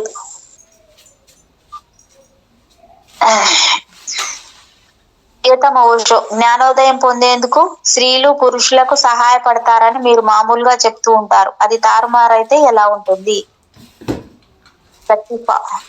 జ్ఞానోదయం పొందేందుకు స్త్రీలు పురుషులకు సహాయపడతారని నేను మామూలుగా చెప్తూ ఉంటాను. అది తారుమారైతే పరిస్థితి ఏమిటా అని మీరు ఆశ్చర్యపోతున్నారు. జ్ఞానోదయం దిశగా ఎవరైనా సహాయపడేందుకు చాలా ఓర్పు, ఎంతో ప్రేమ అవసరం. స్త్రీకి కొన్ని ఉదాత్తమైన గుణాలు ఉన్నాయి. ప్రారంభంలో పురుషుడు కొద్దిగానైనా జ్ఞానోదయంలో ఆసక్తిగా కలవాడవుతాడు. ఎందుకంటే అతని భార్యకు ఆసక్తి ఉంది. భార్య ఆసక్తి చూపిస్తున్న వాటిపై ఆసక్తి చూపించలేకపోవడం అనేది ఇంట్లో 24 గంటలు ఒక ప్రచన్న యుద్ధాన్ని కొనసాగించడమే. కానీ స్త్రీకి అనుకూలంగా వెళ్ళడమే తెలివైన పని. అదే తారుమారైతే చాలా ఇబ్బంది. అంటే పురుషుడు స్త్రీని జ్ఞానోదయం వైపు నెట్టడం అన్నమాట. ముందుగా ఇంటి సంగతి ఎవరు పట్టించుకుంటారు? డజన్ మంది వెధవ పిల్లలు ఈ ప్రపంచానికి కేవలం మీరు ఇచ్చిన గొప్ప బహుమతి. ఏదో ఒక రోజు మీరు చస్తారనే భయంతో మీ పేరు చరిత్ర పుస్తకాల్లో ఎక్కుతుందనో లేదనో మీరు రకరకాల పనులు చేస్తుంటారు. కానీ వాటిని పట్టించుకోనక్కర్లేదు. నిజమైన చరిత్రను మీ పిల్లలే సృష్టిస్తారు. మానభంగం చేస్తారు, హత్యలు చేస్తారు, ఆత్మహత్యలు చేసుకుంటారు. ఇలా వారు అన్ని రకాల ఘనకార్యాలు కూడా చేస్తారు. ఆర్థిక పరిస్థితి గురించి భర్త అదే పనిగా చింతిస్తూ ఉంటాడు. అతని జీవితం ధనార్జనకే అంకితం. భార్యకు అతను నచ్చజెప్పలేడు. ఎందుకంటే నచ్చజెప్పడం అంటూ మొదలు పెడితే అదే నరకంగా మారుతుంది. దాంతో వారు తమ పిల్ల మూకను ఇరుగు పొరుగు వారిని హింసించేందుకు వదిలేసి మరింత మంది ధ్యానులతో కలిసి జ్ఞానోదయం దిశగా వెళ్లిపోవాల్సి వస్తుంది. పురుషుడు మహత్స్వాకాంక్షాపరుడు. అతనికి కాంక్ష లౌకికమైంది. స్త్రీ మహత్స్వాకాంక్షాపర్రాలు కాదు. జ్ఞానోదయం దిశగా వెళ్ళాలంటే మీరు మీ అన్ని కాంక్షలను, అన్ని కోరికలను విడిచిపెట్టాల్సి ఉంటుంది. పురుషుని శక్తి అంతా అతని బుర్రే. అతను నిరంతరం ఆలోచిస్తూ వాదిస్తూనే ఉంటాడు. కొన్ని ముఖ్యమైన విషయాలున్నాయి. ముందు మీరు వాటి అనుభవాన్ని పొందాలి. అప్పుడే వాటి గురించి మీరు ఆలోచించగలరు. అలా కాకపోతే వాటి గురించి మీరేం ఆలోచించగలరు? మీరు ప్రేమ అనే ఉత్త పదాన్ని మాత్రమే విన్నారు. మీకు ఏ అనుభవం లేదు. మీరు పలికే ప్రేమ అనే పదం లోపల ఏమీ లేక ఖాళీ డబ్బా మాత్రమే. పురుషుడు తాను నెరవేర్చలేని కోరికలన్నింటినీ తన పిల్లలు నెరవేర్చాలి అనుకుంటాడు. తన పిల్లలు ప్రధాన మంత్రులుగా, రాష్ట్రపతులు అవ్వాలని, ప్రపంచంలోని అత్యధిక సంపన్నులు అవ్వాలని అతను కోరుకుంటాడు. అతని కోరికలు అవే. అతని తండ్రి కోరికలు, అతని తాత కోరికలు కూడా అవే. అదే వారసత్వంలో ఆ కోరికలనే ఏవైతే పిచ్చెక్కిస్తున్నాయో వాటినే అతను తన పిల్లలకి ఇస్తాడు. జ్ఞానోదయం గురించి అతను ఏమీ మాట్లాడలేదు. లతీఫా జర్మన్ దేశస్తురాలు. జర్మన్ జాతికి చెందిన భర్త కూడా ఒక స్త్రీని జ్ఞానోదయం వైపు మళ్లించలేదు. ఇక మిగతా జాతుల గురించి ఏం చెప్తాం? ఎందుకంటే జర్మన్ భర్త కూడా ఇతర భర్తల్లాగే భార్యా విధేయుడే. ఈ విషయంలో జర్మన్, చైనీయులు, భారతీయులు, జపనీయులు మధ్య తేడా ఏం లేదు. అన్నీ ఒకటే. కేవలం భార్యా విధేయుడు అనబడే ఒకే రకమైన భర్త మాత్రమే ఉన్నాడు. ఏం చేసిన ఆ పరిస్థితిని మీరేమీ మార్చలేరు. అది ఇంకా హాస్యాస్పదంగా ఉంటుంది. ఒక భార్యా విధేయుడైన భర్త తాను ముందుండి భార్యను జ్ఞానోదయం దిశగా తీసుకెళ్లడమా? అది కూడా జర్మనీలోనా? వద్దు లతీఫా, భర్త కోసం ఎదురు చూడవద్దు. దాన్ని నీకు నువ్వే చేసుకోవాలి. అవును, ఒకసారి దాన్ని నీకు నువ్వే చేసుకున్నట్లయితే ఒకడినో లేదా చాలా మంది భర్తలను జ్ఞానోదయం దిశగా నువ్వు ప్రేరేపించగలవు. అచ్చం గొర్రెల్లా. సుదీర్ఘ చరిత్రలో పురుషులు చాలా కొద్ది మంది మాత్రమే జ్ఞానోదయం పొందారు. ఎందుకని? అలా చాలా మంది నన్ను అడుగుతూ ఉంటారు. ఏం చేసేది? వారిని వెంటాడేందుకు ఎవరూ లేరు అని చెప్పాను. ఒకవేళ స్త్రీ తలుచుకుంటే ప్రతి ఇంట్లోని భర్తల శీర్షాసనం వేసి ధ్యానం చేస్తూ ఉండడం మీరు చూస్తారు. సమయం వృధా అయిందని దుకాణం దగ్గర ఖాతాదారులు ఉండొచ్చేమని బాధపడతారు. కానీ జ్ఞానోదయం విషయంలో మీరు దుకాణము, ఖాతాదారుల వంటి వాటిని గురించి ఆలోచించకూడదు. స్త్రీలు సహాయపడగలరు, కానీ ఆ మాత్రం అర్థం చేసుకునే తత్వం పురుషులకు ఇంతవరకు రాలేదు. ఒక చిన్న అమ్మాయికి కూడా ఎదిగిన తల్లికి ఉండే గుణాలు ఉంటాయి. ఆమె చుట్టూ ఒక రకమైన మాతృత్వపు పరిధి ఉంటుంది. కానీ అబ్బాయి విషయంలో అలా ఉండదు. అతని చుట్టూ ఎటువంటి పితృత్వపు ఛాయలు మీకు కనిపించవు. తండ్రిగా ఉండడం అనేది ఒక సామాజిక ఏర్పాటు, తల్లిగా ఉండడం అనేది ఒక సహజమైన విషయం. భార్యాభర్తలు దూరంగా ఉండే వర్గాలు. భారతదేశంలో స్త్రీకి వ్యతిరేకంగా జరుగుతున్న విశ్వవ్యాప్తమైన నేరాల్లో మనం పాల్పంచుకుంటున్నప్పటికీ తూర్పు దేశాలలో గొప్ప అంతర్దృష్టి కలిగిన అతి కొద్ది మంది ఉన్నారు. కనీసం కొద్ది మందైనా ఉన్నారు. వారికి అంతర్దృష్టి అనేక రకాలుగా చూడవచ్చు. భారతదేశంలో సీతారాములు, రాధాకృష్ణులు దేవాలయాలను మీరు చూసే ఉంటారు. కానీ ఎప్పుడు ముందు స్త్రీ పేరు తర్వాత పురుషుని పేరు ఉండడాన్ని మీరు గమనించారా? సీత, రాధ పేర్లు ఎప్పుడు ముందుంటాయి. వారి కూడా ఉండే రాముడు, కృష్ణుడు సామాన్య మానవులు కాదే, అయినా స్త్రీలనే ముందుంచారు. ఎందుకంటే జ్ఞానోదయం ఆమెకు గర్భం ధరించడం కన్నా చాలా సులువైంది. జ్ఞానోదయం కూడా ఒక రకమైన గర్భమే. మేడం విన్నారా? స్త్రీకి ఆ భాష తెలుసు, పురుషుడు దాన్ని అర్థం చేసుకోలేడు. గర్భధారణ అతను ఒక స్త్రీని గర్భవతిగా చేయగలడు, కానీ మేడం అతను మేడం వింటున్నా. జ్ఞానోదయము ఆమె గర్భం ధరించడం కన్నా చాలా సులువైందంట. జ్ఞానోదయం కూడా ఒక రకమైన గర్భమేనంట. చూడండి మేడం. అంతే కదా. స్త్రీకి ఆ భాష తెలుసు, పురుషుడు దాన్ని అర్థం చేసుకోలేడు. గర్భధారణ అతను ఒక స్త్రీని గర్భవతిగా చేయగలడు, కానీ అతను బయటి వ్యక్తిగానే మిగిలిపోతాడంట. బాబా పిల్లకు జన్మనివ్వడంలో అతని పని చాలా స్వల్పం. ఏ సిరంజి అయినా ఆ పని చేయగలదు. బాబోయ్, ప్రకృతికి పురుషుని విషయంలో సిరంజీల కన్నా ప్రాముఖ్యం లేదు. వాటిని ఒక్కసారి ఉపయోగించి బయట పడేయడమే మంచిది. అందుకే కదా చాలా మంది లేడీస్ పిల్లలు పుట్టిన తర్వాత నాకు నువ్వు అంటుంటారు కదా. చాలా వరకు పిల్లలకి ఇంపార్టెంట్, భర్త కంటే పిల్లలకే ఇంపార్టెంట్ ఇస్తారు కదా లేడీస్. అదే మేడం, పురుషులతో వచ్చే చిక్కు ఏంటంటే ఒకసారి మీరు దొరికితే అతని నుంచి తప్పించుకోవడం చాలా కష్టం. ఆ సిరంజి తానెంత ముఖ్యమైన దాన్ని అనుకుంటూ జీవిత కాలం అంతా మీ చుట్టూ వేలాడుతూనే ఉంటుంది.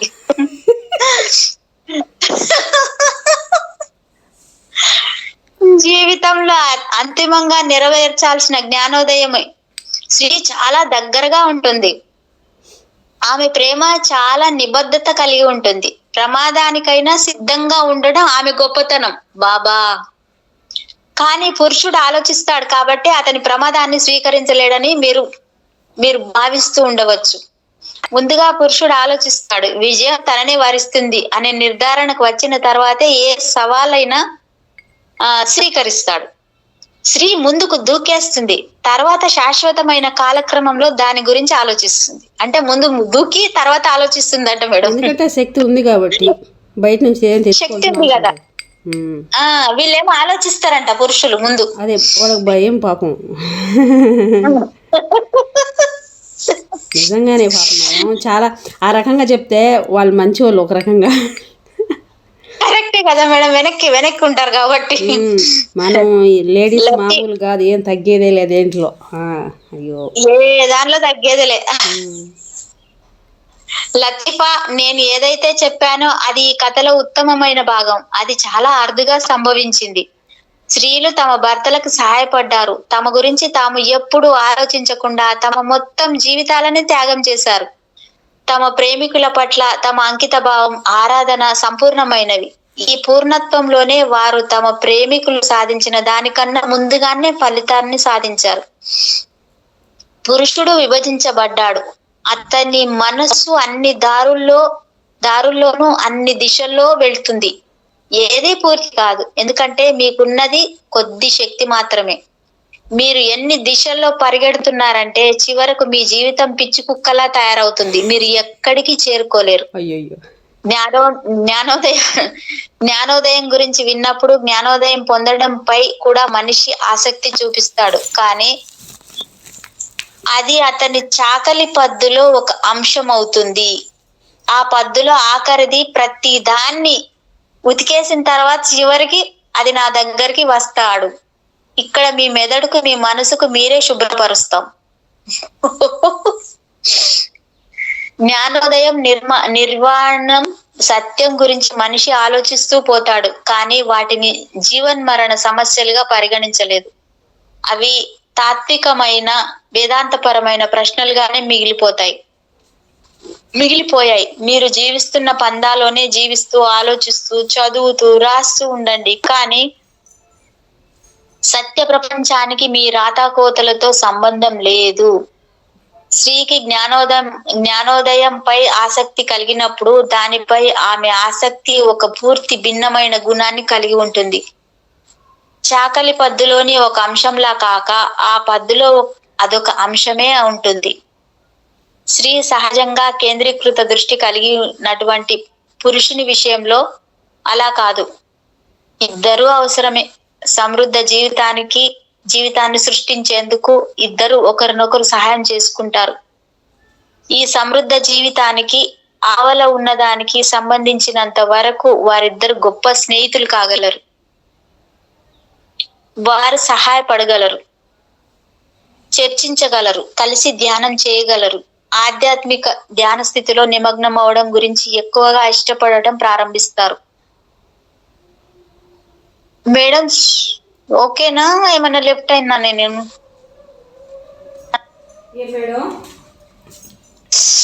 ఇది క్యాట్ బాయ్ సౌండ్ లేకపోయేసరికి సౌండ్ ఉందా లేదా అని మళ్ళీ డౌట్ వచ్చింది మేడం. నిద్రపోతున్నారు madam. Yeah okay. Thank you cat boys. పురుషులు మరో దారిలో కూడా స్త్రీల సహాయాన్ని పొందుతూ వస్తున్నారు. స్త్రీ ఎంతటి పీడగా ఉంటూ వచ్చిందంటే ఆమె వల్ల పురుషుడు జ్ఞానోదయం గురించి ఆలోచించడం మొదలు పెడతాడు. అది స్త్రీల పలాయనం. దాన్ని అతను ప్రపంచం అని అంటాడు. కానీ స్త్రీయే ఈ ప్రపంచం. వేల సంవత్సరాలుగా పురుషుడు స్త్రీ నుంచి, పిల్లల నుంచి, ఆ ప్రపంచం నుంచి తప్పించుకుంటూ వస్తున్నాడు. కానీ ఈ పలాయనవాదులు ఏ విలువైన దాన్ని సాధించలేకపోయారు. పలాయనం ద్వారా, భయం ద్వారా మీరు సత్యాన్ని గాని ప్రేమను గాని పొందలేరు. కాబట్టి ఇటువంటి అసహ్యకరమైన పద్ధతిలో కూడా పురుషులకు స్త్రీలు సహాయపడ్డారు అనడం కంటే జ్ఞానోదయం వైపుగా వారిని నెట్టారనడం సబబు. పురుషులకు స్త్రీలకు కనీసం ఆ మాత్రమైనా చేయలేరు. పురుషులు స్త్రీలకు కనీసం ఆ మాత్రమైనా చేయలేరు. అంటే ఏ దానికైనా నెట్టడం అయినా దేన్నైనా స్త్రీలే చేసిరంట చూడండి మేడం. అంటే ఒకరి నుంచి విడిపడి బయటకు వస్తే ఇంకో స్త్రీ ఆమె కూడా అతన్ని తీసుకుని దగ్గరకు తీసుకున్నా కూడా తను ఏం చేసింది, మళ్ళీ జ్ఞానోదయం అంటే తెలివైపై నెట్టింది అతన్ని.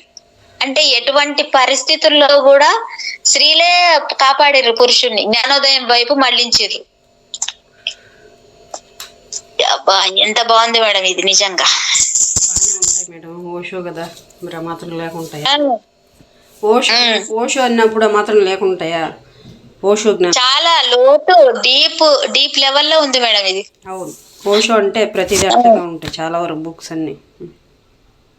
పలాయనం ద్వారా, భయం ద్వారా మీరు సత్యాన్ని గాని ప్రేమను గాని పొందలేరు. కాబట్టి ఇటువంటి అసహ్యకరమైన పద్ధతిలో కూడా పురుషులకు స్త్రీలు సహాయపడటం అంటే జ్ఞానోదయం వైపుగా వారిని నెట్టారనడం సబబు. స్త్రీలకు కనీసం ఆ మాత్రమైనా చెయ్యలేరు. అబ్బాయిలు, అమ్మాయిలు, మీలో ఎవరు చూడని వింత జంతువు గురించి వివరించగలరా అని ఒక చిన్న స్కూల్లో ఉపాధ్యాయురాలు విద్యార్థులను అడిగింది. ఒక చిన్న కుర్రాడు తన చేతిని పైకెత్తాడు. అటువంటి వింత జంతువును ఎక్కడ చూశాడబ్బా అని ఆమె ఆశ్చర్యపోయింది. తరగతిలో వారంతా కూడా దాన్ని నమ్మలేకపోయారు. ఎందుకంటే తరగతిలో చాలా వెనుకగా కూర్చొని ఏది అడగకుండా, ఏ అల్లరి చేయకుండా చాలా నిశ్శబ్దంగా ఉండే ఆ చిన్న కుర్రాడు అలా చేయి పైకి ఎత్తడం ఇదే తొలిసారి. అతను తన సమాధానం పట్ల ఎంతో నమ్మకంగా ఉండబట్టే తన చేతిని పైకి ఎత్తుతున్నాడు. నీ సమాధానం ఏమిటి అని అడిగింది టీచర్. ఆ జంతువు నాతో కలిసి జీవిస్తుంది అన్నాడు వాడు. బాబోయ్, ఏమిటి మరీ విపరీతం. ముందేమో ఎవరు ఎప్పుడు చూడని వింత జంతువుని చూశానని చెప్పి అందరినీ అదరగొట్టావు, మరి ఇప్పుడేమో ఆ జంతువు నీతోనే జీవిస్తుందని అంటున్నావు అని అడిగింది ఆమె. అవును, అది ఎవరో కాదు మా నాన్నే అన్నాడు వాడు. బాబోయ్, మీ నాన్న? కానీ నేను మాట్లాడేది జంతువుల గురించి అంది టీచర్. అనిమా అంటే జీవం అని, అనిమల్స్ అంటే జీవిస్తూ ఉండేవని మీరే చెప్పారు కదా మేడం,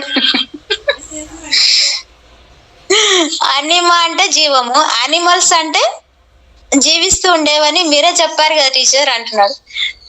ఖచ్చితంగా మా నాన్న జీవిస్తున్నాడు, నేను అతనిని ఆ వింత జంతువు అని అంటాను. ఎందుకంటే తాను ఇంట్లోంచి బయటకు వెళ్ళేటప్పుడు సింహంలా వెళ్తాడు, తిరిగి ఇంటికి వచ్చినప్పుడు చిట్టెలకలా లోపలికి వస్తాడు. మీరు అతనిని బయట చూడాలి, ఒకవేళ తాను ఇంట్లో ఉన్నప్పుడు అతన్ని చూసినట్లయితే మీరు అస్సలు నమ్మలేరు అన్నాడు వాడు. ఈ దారిలోనే పురుషుడు స్త్రీకి సహాయపడలేడు, ఎందుకంటే ఈ ప్రపంచాన్ని పరిత్యజించాలని ఆమె ఆలోచించడం ప్రారంభించేంత ఎక్కువ సమస్యను అతను స్త్రీలకు కలిగించలేడు. తప్పుగానో ఒప్పుగానో పురుషుడు ఖచ్చితంగా స్త్రీ సహాయాన్ని పొందినవాడే. స్త్రీలు ఒప్పుగా అతి తక్కువ సార్లు, తప్పుగా చాలా సార్లు జ్ఞానోదయం దిశగా పురుషుణ్ణి ప్రేరేపించారు. కానీ పురుషుడు చేసిన అతి జుగుప్సాకరమైన పని ఏమిటంటే అతను స్త్రీల పట్ల ఏ మాత్రం కృతజ్ఞత చూపలేదు. వారి దారులు తప్పైనా ఒప్పైనా అతను జ్ఞానోదయం చేరుకున్నాడు. కానీ దానికోసమైన స్త్రీకి ధన్యవాదాలు చెప్పాలి కదా. కానీ బహుశా దాని గురించి వారు ఎప్పుడు ఆ మార్గంలో ఆలోచించలేదు. ఎందుకంటే ప్రపంచ జీవన విధానాన్ని వారు అర్థం చేసుకున్న కారణంగానే హిమాలయాలకు పోతున్నారని వారు అనుకుంటారు.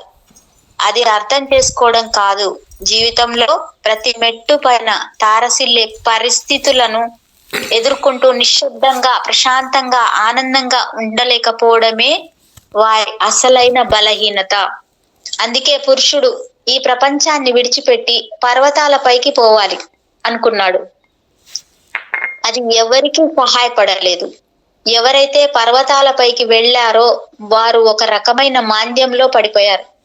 మనసు ఒక యాంత్రిక నిర్మాణం, దానికి వినియోగం కావాలి. అది స్పందించేందుకు, దాన్ని ప్రత్యుత్తరం ఇచ్చేందుకు కానీ, లేదా కేవలం సాక్షిలా తటస్థంగా ఉంటూ దాని గురించి ఏ మాత్రం పట్టించుకోకుండా ఉండేటటువంటి పరిస్థితులు కానీ దానికి కావాలి. కానీ చుట్టూ ఏ మాత్రం జీవం లేని కేవలం రాళ్ళు, రప్పలు, చెట్లు మాత్రమే ఉన్న పర్వతాలలో మీకు పోరాట స్థితి తటస్థించదు. అవేమి మీ కోపాన్ని, మీ ద్వేషాన్ని రెచ్చగొట్టవు. అవి మీ కాంక్షలను కూడా రెచ్చగొట్టవు. రాష్ట్రపతి అవ్వాలని ఎవరూ ప్రయత్నించట్లేదు. ధ్యాన దీక్ష పొందడం కోసం గొప్ప చక్రవర్తి ఒక జెన్ మాస్టర్ ను చూసేందుకు వచ్చి వజ్రాలు పొదిగిన అందమైన దుస్తుల్ని కానుకగా ఇచ్చాడు. ధ్యాన దీక్ష పొందడం కోసం ఒక చక్రవర్తి ఒక జెన్ మాస్టర్ ను చూసేందుకు వచ్చి వజ్రాలు పొదిగిన అందమైన దుస్తుల్ని కానుకగా ఇచ్చాడు. ఆ జెన్ మాస్టర్ చాలా గౌరవంతో దాన్ని స్వీకరించి ఇలా అన్నాడు: మీరు నాకు చాలా ఇబ్బంది కలిగిస్తున్నారు. మీరేమి బాధపడకపోతే దయచేసి పెద్ద మనసుతో మీరిచ్చిన దుస్తుల్ని మీరే తీసుకోండి. మీ రాజదర్బార్లో ఇది చాలా అనుకూలంగా ఉంటుంది. ఒకవేళ దీన్ని ఇక్కడే ధరిస్తే కోతులు ఈకిలిస్తాయి, తోడేళ్లు వికటాట్టహాసం చేస్తాయి. నేను ఎక్కడికి వెళ్ళినా ఈ మూర్ఖుణ్ణి చూడండే, మనమంతా అతను ఒక ముని అనుకుంటున్నాం అని ఈ పర్వతమంతా గుసగుసలాడుతుంది. ఇటువంటి ఇబ్బందికర పరిస్థితుల్లో నన్ను పెట్టవద్దు. ఆ దుస్తుల్ని మీరే తీసుకెళ్ళండి. మీరు దాన్ని తెచ్చారు, అదే నాకు చాలు.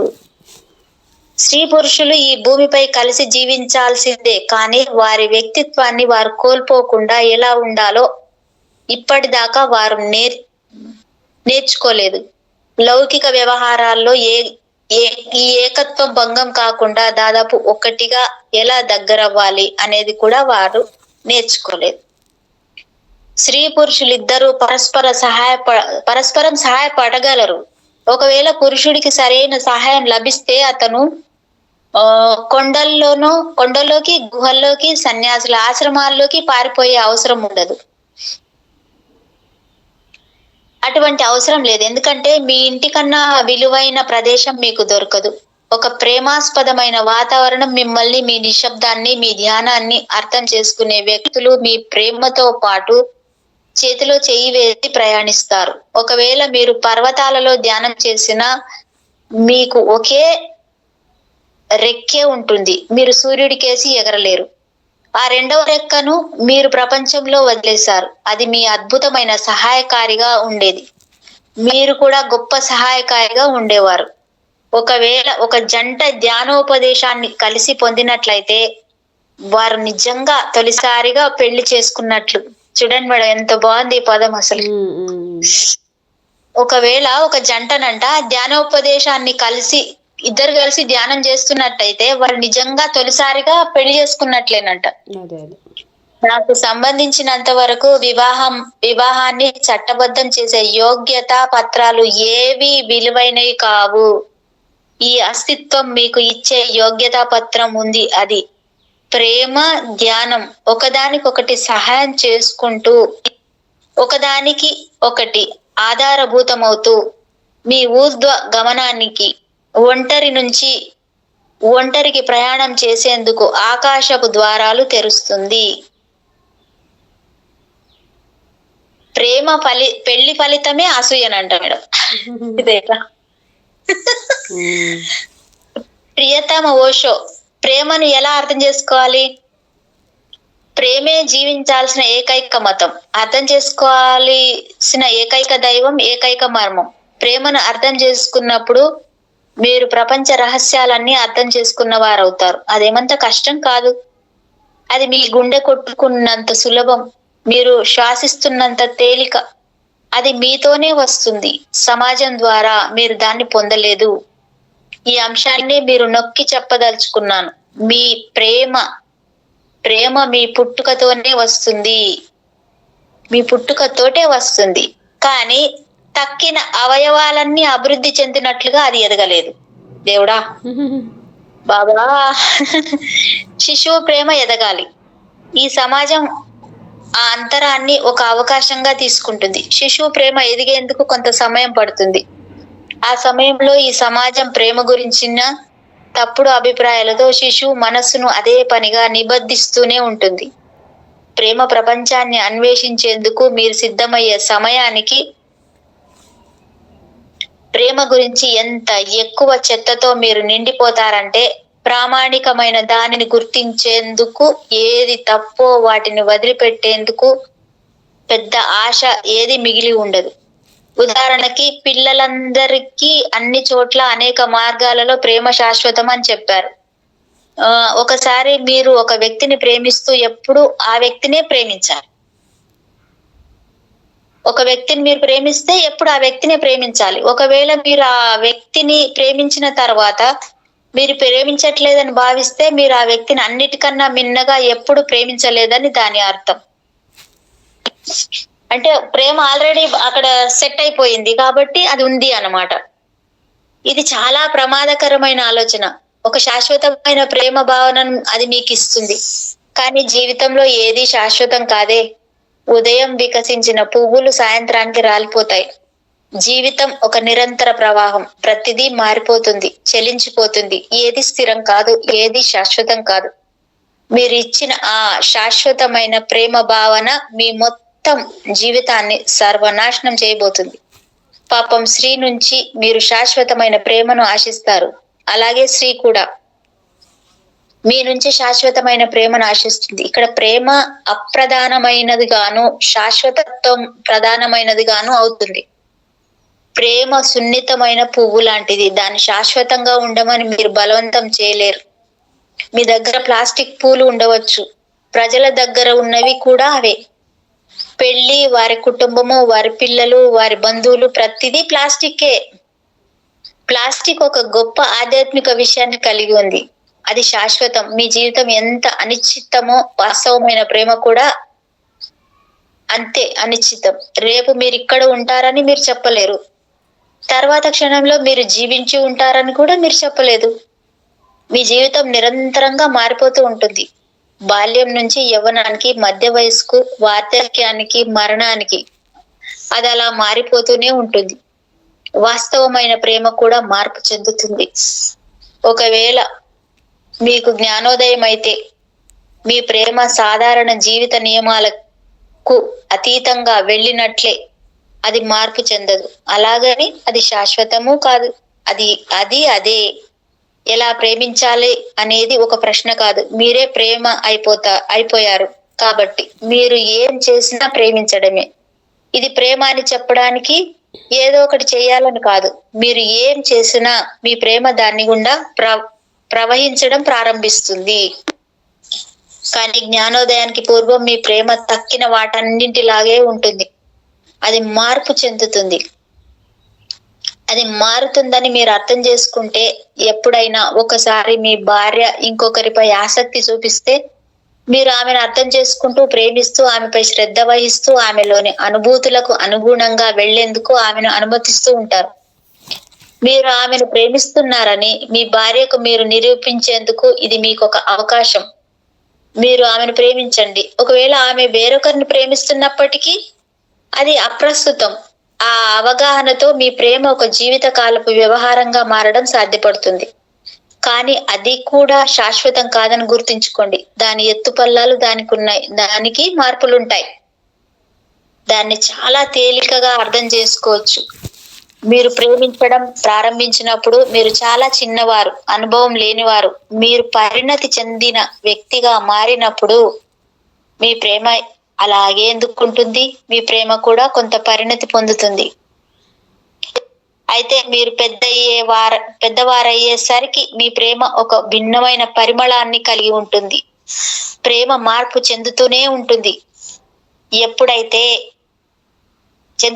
ఎప్పుడైనా ఒక్కసారి ఒక మార్పు కోసం ప్రేమకు ఒక అవకాశం కావాలి. ఆరోగ్యవంతమైన సమాజంలో అది సాధ్యపడుతుంది. అయినా ఒకరితో మీకున్న అనుబంధం తెగిపోదు. కానీ జీవితంలో చాలా సార్లు మీరు మీ ప్రేమికులను మార్చాల్సి రావచ్చు. అందుకు ఏ హాని లేదు. నిజానికి జీవితంలో మీరు మీ ప్రియులను చాలా సార్లు మార్చడం ద్వారా మీరు చాలా సుసంపన్నులవుతారు. ప్రేమ గురించి నేను మీకు ఏం చెబుతున్నానో దాన్ని ఒకవేళ ఈ ప్రపంచమంతా అనుసరించినట్లయితే ఈ ప్రపంచమంతా సుసంపన్నం అవుతుంది. కానీ ఒక తప్పు ఆలోచన అవకాశాన్నంతటినీ నాశనం చేసిద్ది. మీ భాగస్వామి ఎవరి వైపైనా చూసిన క్షణంలో ఊరికే చూస్తేనే అతని కళ్ళు ఆకర్షణను వ్యక్తపరుస్తాయి. అప్పుడు మీరు వ్యర్థమైన ఆలోచన చేయడం మొదలు పెడతారు.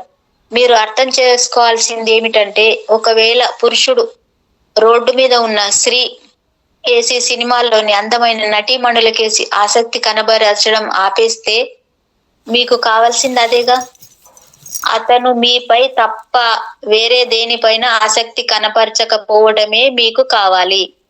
కానీ మానవ మనస్తత్వాన్ని మీరు అర్థం చేసుకోలేరు. ఒకవేళ రోడ్డు మీద వెళ్తున్న సినిమాలోని అందమైన స్త్రీలపై అతని ఆసక్తి లేకపోతే మీపై మాత్రం ఎందుకుంటుంది?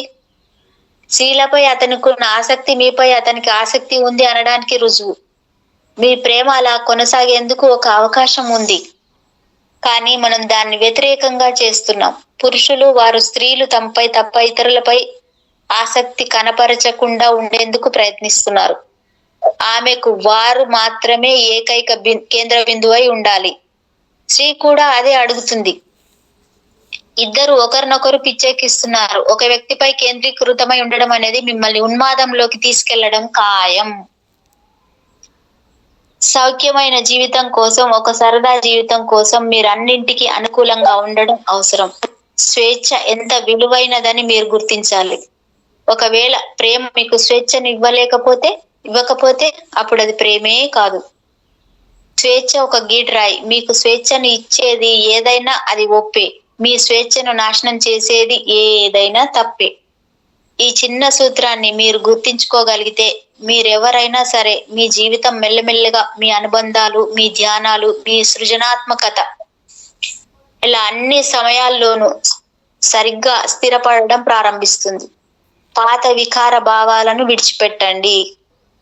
ఉదాహరణకి, ఈ దేశంలో తమ భర్తల చితిమంటల్లోకి దూకి వేల మంది స్త్రీలు సజీవ దహనమయ్యారు. అది భర్త ఆధిపత్యపు భావనను సూచిస్తుంది. అది ఏ స్థాయిలో ఉందంటే, తాను జీవించి ఉన్నప్పుడే ఆమె తన అధీనంలో ఉండాలనుకోవడం మాత్రమే కాదు, తాను చనిపోయిన తర్వాత ఏం జరుగుతుందో అనే భయం. అతను ఏమీ చేయలేనప్పుడు ఆ స్త్రీని తనతో తీసుకెళ్లడం మంచిదే కదా. అది స్త్రీలకు మాత్రమే వర్తించడం మీరు చూడొచ్చు. గడిచిన 10,000 సంవత్సరాలలో స్త్రీ చితి మంటల్లో ఒక పురుషుడు కూడా దూకలేదు. చూడండి మేడం ఎలా ఉంది అంటే, ఎంతో మంది పురుషులు అంటే చితి మంటలు వచ్చి సతీ సహగమనం అంటారు కదా. అవును అవును అదే కదా. మరి భార్య చనిపోతే భర్త ఎందుకు దూకాడు మేడం? వాడిని నూకి పెట్టాలి కదా అందులోకి. అవును అవును. ఒక్కరైనా జరిగిందా? ఒక్కటి కూడా కాలేదు కదా అసలు. 3 నెలలు కాకుండా మళ్ళీ పెళ్లి చేస్తారు కదా పెట్టడం. నెల రోజులు వాడు పెద్ద కర్మ కాగానే పెళ్లి చేసుకుంటాడు అసలు. అవును. ఒక్క పురుషుడు కూడా దూకలేదు. దీని అర్థం ఏమిటి? స్త్రీలు మాత్రమే పురుషులను ప్రేమిస్తారు, కానీ పురుషులు స్త్రీలను ప్రేమించరని దీని అర్థమా? స్త్రీలకు వారిదైన జీవితం వారికి లేదని దీని అర్థమా? భర్త జీవితమే ఆమె జీవితం. భర్త చనిపోయినప్పుడు కూడా ఆమె చనిపోవాలి, ఆమె కూడా చనిపోవాలి. అటువంటి అర్థం లేని భావాలు మన మస్తిష్కాలలో స్థిరపడిపోయాయి. దాన్ని మీరు నిరంతరం శుభ్రం చేస్తూనే ఉండాలి. మీ మస్తిష్కంలో అర్థం లేని దాన్ని మీరెప్పుడు గమనించినా దాన్ని శుభ్రం చేయండి లేదా బయటకు నెట్టండి. మీరు నిర్మలమైన పరిశుభ్రమైన మనసుతో ఉంటే మీ జీవితంలో తలెత్తిన ప్రతి సమస్యకు పరిష్కారాలను మీరే గుర్తించగలరు. Thank you thank you thank you thank you madam. Thank you madam. Thank you so much. అద్భుతంగా ఉంది. Thank you madam. అద్భుతంగా ఉంది. ఈ వర్తమాన క్షణానికి సమస్త విశ్వానికి విశ్వంలో ఉన్న సమస్త గురుమండలికి మరొక్కసారి మన అందరి తరపు నుంచి ఓషో గారికి కూడా హృదయపూర్వకమైన కృతజ్ఞతలు తెలియజేస్తున్నా. Thank you so much. Thank you madam.